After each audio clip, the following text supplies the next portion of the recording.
Brothers کا فتنہ کیا ہے؟ اس پہ عوام کافی بحث و مناقشہ بھی کرتی ہے۔ ایسی صورت میں کیا طریقہ اپنایا جائے؟ میں نے آیت کریمہ پڑھی تھی فَاسْأَلُوا أَهْلَ الذِّكْرِ إِن كُنتُمْ لَا تَعْلَمُونَ، کہ اگر معلوم نہیں ہے تو اہل علم سے پوچھو۔ دوسری آیت میں بِالْبَيِّنَاتِ وَالزُّبُرِ، کہ کتابوں کی روشنی میں، دلائل کی روشنی میں۔ بردرس کون ہیں؟ بردرس سے یہاں کتابیں رکھی ہوں گی، آپ کو بہت ساری کتابیں آپ کو مل جائیں گی مختلف اردو زبان میں، انگلش زبان میں۔ آپ نے یہ پڑھ لی مثال کے طور پہ، کچھ اور کتابیں آپ نے پڑھ لی، ترجمے کی، اس کے بعد آپ یہ سمجھتے ہیں کہ میں عالم ہو گیا، میں عالم ہو گیا، یہ بردرس ہے۔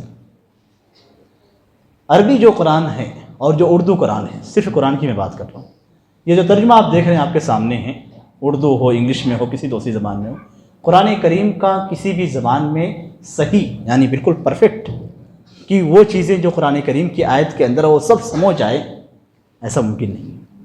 آج تک علماء کرام ہر نئے مسئلے میں قرآن کریم سے استدلال کرتے ہیں۔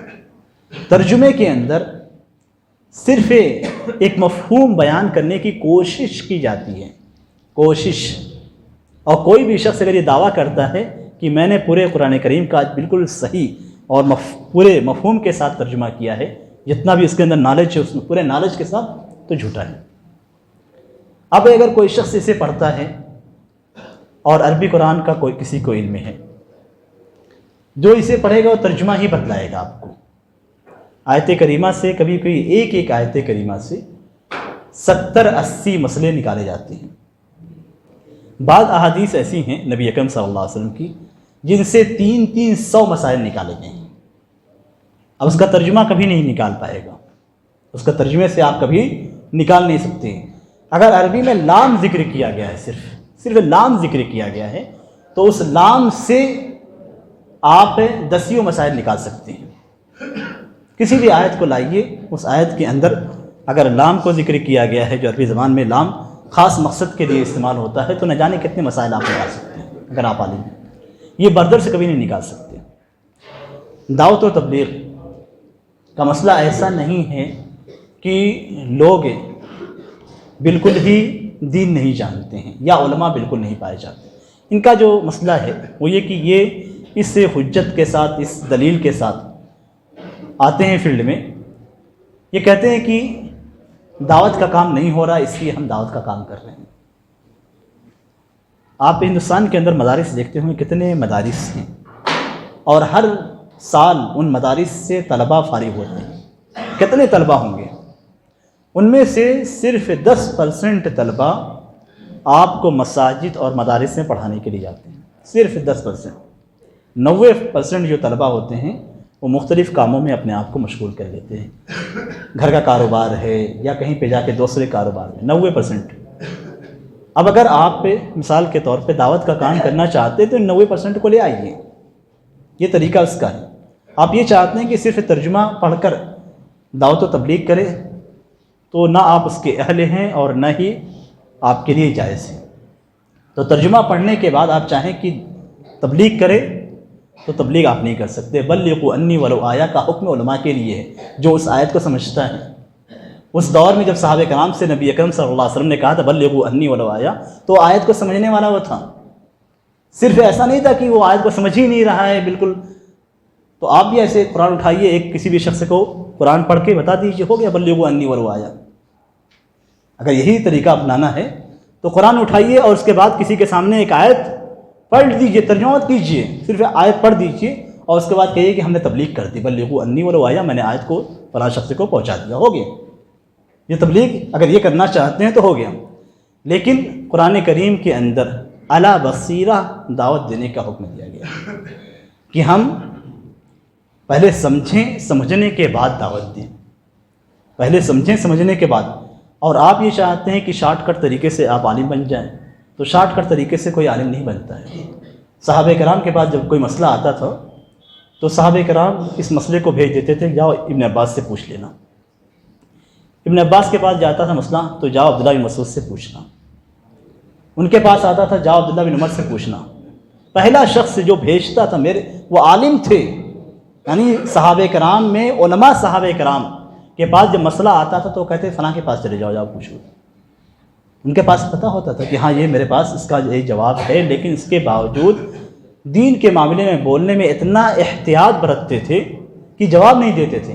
اور سب بڑے بڑے صحابہ کرام، کبار صحابہ کرام جو علم میں یعنی آپ کہیں کہ مینارہ تھے، وہ ایک دوسرے کے پاس بھیجتے اور لوٹ کر پھر وہ شخص اسی پہلے عالم کے پاس پہنچ جاتا تھا، کوئی جواب دینے کی ضرورت نہیں۔ یہاں تو کھڑے ہو جاتے ہیں اسٹیج پہ، جو بولنا ہے بولے، جو کہنا ہے کہیں۔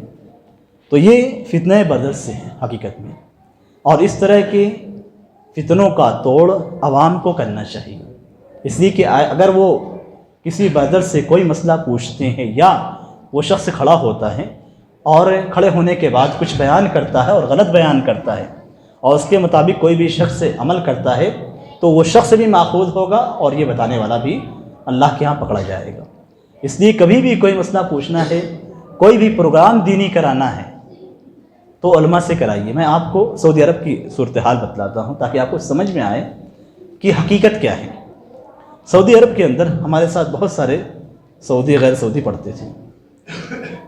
یہاں پہ جو مدارس سے فارغ ہوتے ہیں ان کا لیول اور ہمارے ساتھ اس وقت جو پڑھتے تھے ثانویہ کے کلاسوں میں، دونوں کا لیول ایک ہوتا تھا، بلکہ ان کا علم زیادہ پختہ ہوتا ہے، اس لیے کہ مرحلہ وار ان کے یہاں دینی کتابیں پڑھائی جاتی ہیں، ان کا علم پختہ ہوتا ہے۔ لیکن کسی بھی ساتھی، کوئی بھی ہمارے ساتھ ثانویہ تک پڑھا ہوا طالب علم نہ کبھی اپنے آپ کو عالم کہتا تھا، نہ بھی کسی مسئلے کا جواب دیتا تھا۔ مجال ہے کہ کوئی بھی شخص ثانویہ سے پڑھا ہوا، آپ چلے جائیں آج سے اور آج بھی پوچھ لیجئے ثانویہ کے سے فارغ طلبہ سے، تو کبھی آپ کو جواب نہیں دے گا، حالانکہ اس کو پڑھایا جاتا ہے، لیکن اس کے باوجود وہ کہتا ہے یہ میرا کام نہیں ہے، ان سوالوں کا جواب دینا میرا کام نہیں، آپ جائیے علماء سے پوچھیے، علماء کمیٹی موجود ہے، علماء ہے، کبھی جواب نہیں دیتے تھے۔ بلکہ اس کے بعد کالج سے فارغ ہونے والے، گریجویشن کرنے کے بعد ہمارے جو ساتھی تھے وہ بھی جواب نہیں دیتے تھے، ان کو شیخ کہا جاتا تھا، ان کو شیخ کا لقب دیا جاتا تھا۔ یہاں جو مدارس سے فارغ ہوتے ہیں ہم شیخ کا لقب دیتے ہیں، ہم غلو کرتے ہیں، حقیقت میں غلو کرتے ہیں، اور یہ غلو نہیں ہونا چاہیے۔ یعنی جو مدارس سے فارغ ہیں وہ شیخ نہیں ہیں، شیخ ایک ڈگری ہے، ایک لیول ہے، اس لیول تک پہنچنے والا بھی جواب نہیں دیتا تھا، اس لیول تک حالانکہ اسے ساری چیزیں پڑھا دی جاتی تھیں لیکن پھر بھی جواب دینے کی جرات نہیں کرتا تھا۔ جاؤ عالم سے پوچھو۔ اور ہمارے یہاں بردرس جن کے پاس سے جو آیتیں صحیح سے نہیں پڑھتے ہیں، جو دینی اور شرعی مصطلحات نہیں جانتے ہیں، جو مکروہ اور واجب کی تعریف نہیں جانتے ہیں، وہ کھڑے ہو جاتے ہیں اسٹیج پہ اور اس کے بعد بیان دینا، جواب و سوال، ساری چیزیں جاری ہوتی ہیں، اور علماء ان کی عربی انگلش یا ان کی زبان کی وجہ سے ان سے جڑنا کی کوشش کرتے ہیں۔ زبان کی وجہ سے میں نہیں جڑنا ہے، دین کی وجہ سے جڑنا ہے۔ ہم اگر کسی سے جڑتے ہیں تو دین کی وجہ سے، ٹھیک ہے، ہم علماء کو پڑھاتے ہیں اپنے مدارس کے اندر، ان کو اردو زبان میں پڑھاتے ہیں، تو ان کی انگلش یا بہت ساری اردو عبارتیں آپ کو نہیں سمجھ میں آتی ہوں گی تو آپ پوچھیے، وہ عام زبان میں آپ کو سمجھا دیں گے۔ لیکن اس سے آپ فرار اختیار کرتے ہوئے جا کے بردرس سے جڑ جائے، یہ کسی بھی طور پہ جائز نہیں ہے۔ اگر کوئی شخص پوچھتا ہے یا بردرس کے بتائے ہوئے غلط چیز پہ عمل کرتا ہے تو وہ بھی اللہ کے ہاں ماخوذ ہوگا اور بتلانے والا بھی ماخوذ ہوگا۔